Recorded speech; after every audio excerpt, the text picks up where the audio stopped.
National command and operation centre کے تازہ ترین اعداد و شمار کے مطابق گزشتہ 24 گھنٹوں کے دوران 1828 نئے کیسز رپورٹ ہوئے۔ پنجاب میں 3,47,793، سندھ میں 3,45,269، خیبر پختونخوا میں 1,39,162، بلوچستان میں 27,863، گلگت بلتستان میں 6,769، اسلام آباد میں 83,513، جبکہ آزاد کشمیر میں 20,935 کیسز رپورٹ ہوئے۔ ملک بھر میں اب تک 1,50,08,355 افراد کے ٹیسٹ کیے گئے۔ گزشتہ 24 گھنٹوں کے دوران 48,134 نئے ٹیسٹ کیے گئے۔ اب تک 9,12,295 مریض صحت یاب ہو چکے ہیں، جبکہ 2,049 مریضوں کی حالت تشویشناک ہے۔ پاکستان میں کورونا سے ایک دن میں 35 افراد جاں بحق ہوئے، جس کے بعد وائرس سے مرنے والوں کی تعداد 22,555 ہو گئی۔ پنجاب میں 10,815، سندھ میں 5,583، خیبر پختونخوا میں 4,353، اسلام آباد میں 782، بلوچستان میں 317، گلگت بلتستان میں 111 اور آزاد کشمیر میں 594 مریض جان سے ہاتھ دھو بیٹھے۔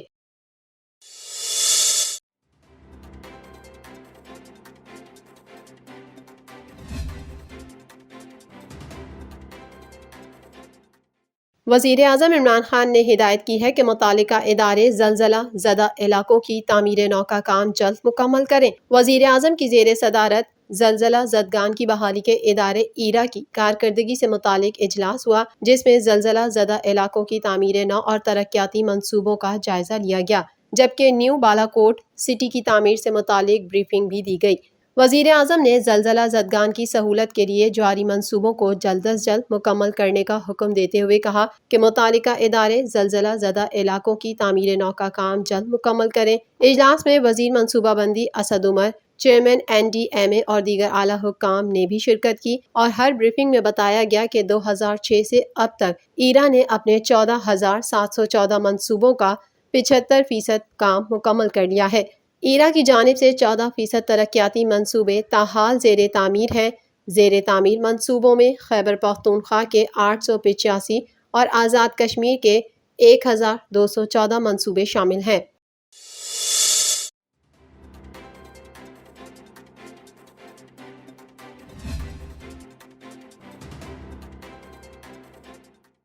DGISPR نے کہا ہے کہ افغانستان میں 20 سال سے بندوق فیصلہ نہیں کر سکی۔ پاکستانی فوج کے شعبہ تعلقات عامہ کے director general major general Babar Iftikhar نے افغانستان کی صورتحال پر نجی ٹی وی سے گفتگو کرتے ہوئے کہا کہ امریکہ افغانستان سے انخلا کر رہا ہے۔ اب خطے اور افغانستان کے فریقین کو ہی مل بیٹھ کر مسئلے کا حل نکالنا ہوگا۔ اگرچہ امریکہ نے افغان فوج کی تربیت پر بہت پیسے خرچ کیے، لیکن اس وقت افغان فوج پیش رفت نہیں کر رہی۔ اب تک خبروں کے مطابق طالبان کی پیش رفت زیادہ ہے، ان کے مقابلے میں افغان فوج نے کہیں مزاحمت کی یا کرے گی، یہ دیکھنا ہوگا۔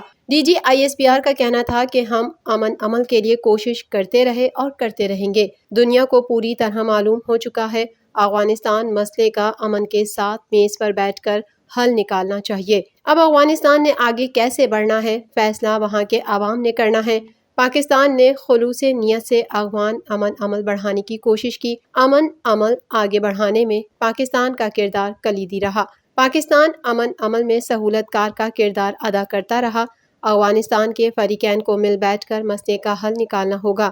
فیصلے بیٹھ کر کرنے ہوں گے، بندوق فیصلہ نہیں کر سکتی۔ افغانستان میں 20 سال سے بندوق فیصلہ نہ کر سکی۔ ایک بات سمجھ لینی چاہیے کہ پاکستان افغان امن عمل میں سہولت کار ہے، ضامن نہیں۔ ترجمان پاک فوج نے بتایا کہ بہت عرصہ پہلے پاک افغان سرحد کی مینجمنٹ کرنا شروع کر دی تھی۔ افغان سرحد کے 90% حصے پر باڑ لگ چکی۔ باڑ لگانے کے دوران افغانستان سے ہم پر حملے ہوتے رہے اور ہمارے جوانوں کی شہادتیں بھی ہوئیں۔ جیسے انتظامات ہم نے کیے افغانستان نے کیے ہوتے تو حالات مختلف ہوتے۔ سب جانتے ہیں TTP اور داعش افغانستان میں موجود ہے، ہم بہت کلیئر ہیں۔ ہم نے اپنی سرزمین کو کسی کے خلاف نہ استعمال ہونے دینا ہے اور نہ ایسے عناصر کو آنے دینا ہے۔ سرحد پار سے حملوں سے متعلق معاملات افغان حکومت سے اٹھائے ہیں۔ پاک افغان سرحد کی نگرانی کے لیے FC کے نئے ونگ بنا دیے گئے ہیں۔ پر امید ہیں کہ پاک افغان سرحد پر ہر طرح کی صورتحال پر قابو پا لیں گے۔ افغانستان میں تشدد بڑھا تو مہاجرین پاکستان کی طرف آ سکتے ہیں۔ پناہ گزینوں کی ممکنہ آمد پر تمام اداروں کو مل کر کام کرنے کی ضرورت ہوگی۔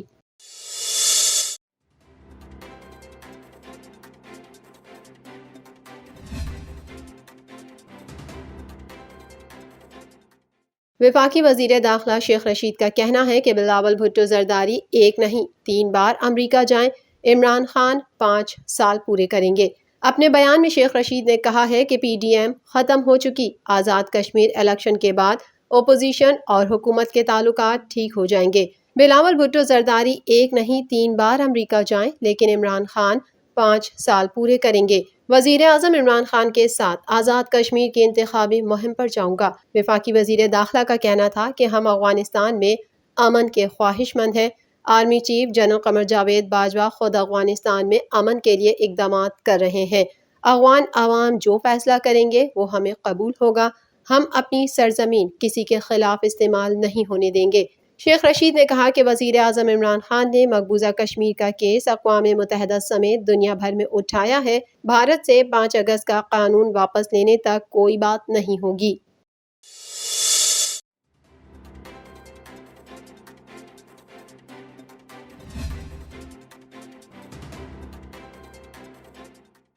عدالت نے ایف آئی اے کی ٹیم کو پاکستان مسلم لیگ نون کے صدر شہباز شریف اور پنجاب اسمبلی میں قائد حزب اختلاف حمزہ شہباز کو ہراساں کرنے سے روک دیا۔ سیشن عدالت میں شوگر بزنس کے ذریعے منی لانڈرنگ کرنے کے کیس میں عبوری ضمانت میں توسیع کی درخواست کی سماعت ہوئی۔ شہباز شریف اور حمزہ شہباز عدالت میں پیش ہوئے۔ عدالت نے شوگر انکوائری کیس میں شہباز شریف اور حمزہ شہباز کی عبوری درخواست ضمانت میں 2 اگست تک توسیع کر دی۔ ایف آئی اے تفتیشی افسر نے بیان دیا کہ شہباز شریف اور حمزہ شہباز کی تفتیش مکمل نہیں ہے۔ انہیں تفتیش دوبارہ جوائن نہ کرنے پر شوکاز نوٹس جاری کیا تھا۔ شہباز شریف کے وکیل نے کہا کہ شہباز شریف اور حمزہ نیب کے کیسز میں پیش ہو رہے ہیں، اس لیے دوبارہ تفتیش میں پیش نہیں ہوئے۔ شہباز شریف نے ایف آئی اے کی تفتیشی ٹیم پر ہراساں کرنے کا الزام عائد کرتے ہوئے کہا کہ میں نے شوگر ملز میں اپنی فیملی کے اربوں روپے کا نقصان کیا، میں نے بیواؤں اور پنجاب کی غریب عوام کی خدمت کی، میں نے اپنی فیملی کے افراد کی مخالفت کی اور اپنی عوام کے لیے سستی چینی دی۔ شہباز شریف نے کہا کہ میرے خلاف نیب کے کیسز کے بعد اب ایف آئی اے کو بھی وہی کیسز دے دیے گئے۔ مجھ پر آج الزام دیا جاتا ہے میں نے منصوبوں میں کمیشن کھایا۔ میں ایف آئی اے کو جواب دے چکا ہوں، میرے ساتھ ایف آئی اے میں بدتمیزی ہوئی، ایف آئی اے کے افراد نے میرے ساتھ بےہودہ گفتگو کی، مجھ سے جب برداشت نہ ہوا تو میں کھڑا ہو کر بولا میرے ساتھ آپ ایسا کیوں کر رہے ہو۔ ایف آئی اے کے افسران اونچی اونچی آواز میں ہنس کر میرا مذاق اڑاتے رہے۔ عدالت نے ایف آئی اے کی ٹیم کو شہباز شریف اور حمزہ شہباز کو ہراساں کرنے سے روک دیا۔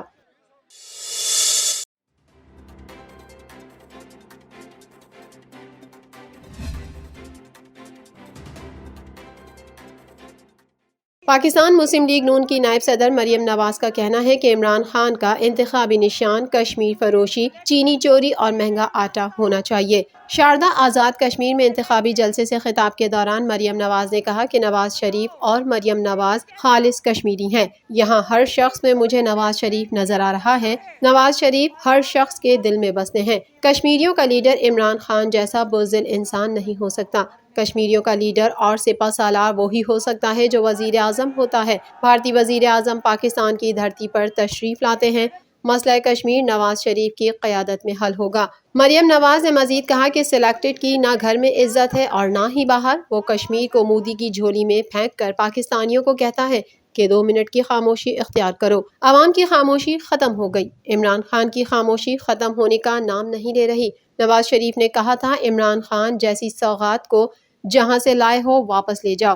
آج وہی سوغات پاکستانیوں پر قہر بن کر ٹوٹی ہے۔ سلیکٹڈ نے کشمیر کو بھارت کی جھولی میں ڈال دیا۔ ٹرمپ سے ملاقات کے بعد عمران خان نے کہا کہ میں ورلڈ کپ جیت کر آیا ہوں۔ سلیکٹڈ کشمیر کا مقدمہ ہار کے آ جاتا ہے، کشمیر کو مودی کی جھولی میں پھینک کے آ جاتا ہے اور آ کر پاکستانیوں کو کہتا ہے 2 منٹ کی خاموشی اختیار کرو۔ پاکستانیوں نے تو سر جھکا کر 2 منٹ کی خاموشی اختیار کی، لیکن عمران خان کی خاموشی ختم ہونے میں نہیں آ رہی۔ رہنما نون لیگ نے کہا کہ ملک میں غریبوں کی کمر بوجھ سے نہیں مہنگائی کی وجہ سے جھکی ہوئی ہے۔ عمران خان کا نام لینے پر چینی اور آٹے کی قطاریں ذہن میں آتی ہیں۔ عمران خان روزہ داروں کو بھکاریوں کی طرح چینی دینے کے حوالے سے یاد آتا ہے۔ قطاروں میں چینی دینے کے ساتھ انگوٹھے پر نشان لگائے گئے۔ 2018 میں عمران خان نے بلے کے نشان پر انتخابات چوری کیے تھے۔ عمران خان کا انتخابی نشان کشمیر فروشی، چینی چوری اور مہنگا آٹا ہونا چاہیے۔ جو سلیکٹرز کے ساتھ مل کر اقتدار میں آیا ہو اسے آزادی کا کیا علم ہوگا؟ RTS بٹھا کر ووٹ چوری کرنے والوں کو آزادی کی اہمیت کیا پتہ؟ عمران خان کس چیز سے جانا جاتا ہے؟ روزے داروں کو قطاروں میں کھڑا کر کے 1 کلو چینی کے تھیلے فقیروں کی طرح، بھکاریوں کی طرح ان کے ہاتھ میں دیے اور پھر ان کو ایک ان مکس سیاہی کا نشان لگایا کہ کوئی بھی دوبارہ 1 کلو چینی اور لینے نہ آ جائے۔ اور میں تو یہ بھی کہتی ہوں کہ 2018 میں عمران خان نے بلے کے نشان پہ انتخاب چوری کیا تھا نا، جیتا نہیں تھا، چوری کیا تھا۔ اب میں سمجھتی ہوں کہ 3 سال کی تباہی اور بربادی اور سونامی کے بعد عمران خان کا انتخابی نشان ہونا چاہیے مہنگی چینی، آٹا چوری، چینی چوری، لوڈ شیڈنگ اور کشمیر فروشی۔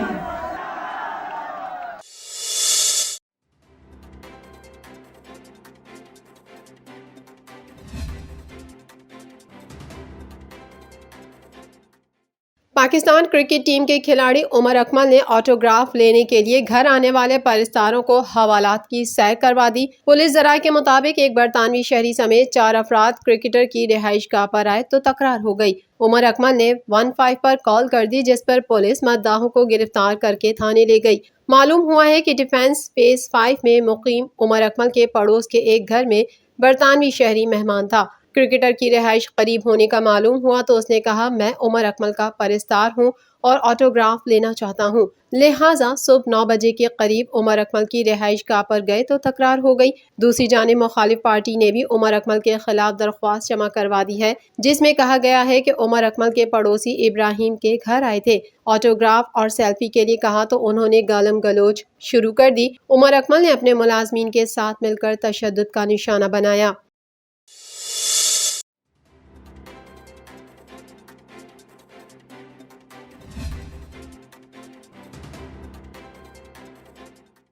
موسم کا حال بتانے والوں نے آئندہ 3 روز کے دوران شہر قائد میں بارش کی پیش گوئی کی ہے۔ محکمہ موسمیات کے مطابق اگلے 3 روز کے دوران شہر کا مطلع مکمل ابرآلود رہنے کی توقع ہے، تاہم صبح اور رات کے اوقات میں ہلکی بارش اور بوندا باندی ہونے کا امکان ہے۔ 3 روز کے دوران سمندر کی جنوب مغربی سمت کی ہوائیں بحال رہنے کا امکان ہے، جبکہ شہر کا زیادہ سے زیادہ درجہ حرارت 32 سے 34 ڈگری سینٹی گریڈ کے درمیان رہنے کی توقع ہے۔ محکمہ موسمیات کے مطابق کراچی میں 15 جولائی سے مونسون کی پہلی بارش متوقع ہے۔ 15 سے 17 جولائی تک مونسون کا پہلا اسپیل شہر میں برس سکتا ہے، تاہم شہر میں مونسون کے تحت معتدل درجے کی بارش کا امکان ہے۔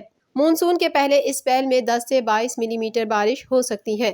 ڈائریکٹر محکمہ موسمیات کا کہنا ہے کہ ہوا کا کم دباؤ خلیج بنگال کے شمال مغرب میں 11 جولائی کو بن سکتا ہے۔ مونسون کی نم ہوائیں گجرات کے راستے پاکستان میں داخل ہوں گی، جبکہ 12 جولائی کو تھرپارکر اور ارد گرد کے علاقوں میں بادل برس سکتے ہیں اور 12 سے 13 جولائی کے درمیان کراچی میں بھی ہلکی بارش ہو سکتی ہے۔